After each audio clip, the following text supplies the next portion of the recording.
Dharam, you've been traveling through West Bengal. From your own experiences and your own interactions, I just wanted to present this set of data that has come in at this point as the counting continues, and I'll come to you for your assessment on what you picked up on the ground. There is a sense now that there are about 153 constituencies where the population of Muslims is less than 20%. BJP is leading in 106 out of those 153 seats. Did you get any such sense of a consolidation of vote in West Bengal as you travelled across? From the Hindu vote or the non-Muslim vote, whichever way the BJP. Well, I think the identity, Shivan, right. Shivan, to be honest, I think the identity is spoken about more by politicians and media personnel like us than it is about people. Because at the end of the day, it's the voter who's at the receiving end of, any policies that are either created or the lack of policies that they suffer on the receiving end of. And so identity politics in terms of creating a religious distinction is not really a big conversation on ground.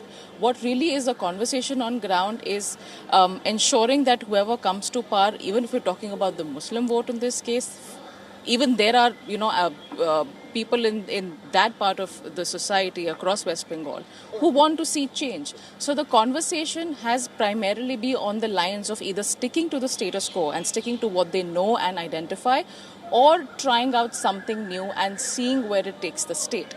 The conversation hasn't really been on the lines of identity as much as people would like to believe. It has primarily been the leadership of either the TMC or the BJP or other parties in the fray who have really put that narrative across. When you talk to people, that's not the impression that you get.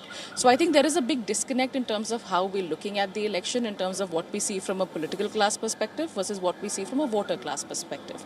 And maybe that divide is something that needs to be narrowed down in terms of understanding what the issues are and why the need for change. And it is because there is a need for change that you see the BJP coming to power in the hope that they do something different for the state. I appreciate the clarification you're bringing there, Dharamjot, and this is where WION excels. We bring you voices from the ground to dispel narratives being set from other parts. But this is what the sense is, that people are going after what they require, and people as one people of West Bengal. And that is what is really determining where these numbers stand at this point, where BJP seems to be in a landslide victory. They're heading towards one, and whether that stands with these numbers, we'll need to wait and watch. But there is nothing to suggest that there is going to be a turnaround, but we'll know only when it is finally done. As far as the numbers are concerned, Bhabanipur, there you have it, Mamta Banerjee and Suvendu Adhikari. Adhikari has defeated Banerjee once earlier as well in Nandigram, and now again in Bhabanipur. It seems like Mamta Banerjee is trailing yet again. BJP knew exactly whom to pitch against her. Suvendu Adhikari is a former close confidant and aide of Mamata Banerjee. He's someone who jumped party ranks just before the 2021 elections, and back then he was the giant killer. He managed to defeat Mamata Banerjee from Nandigram.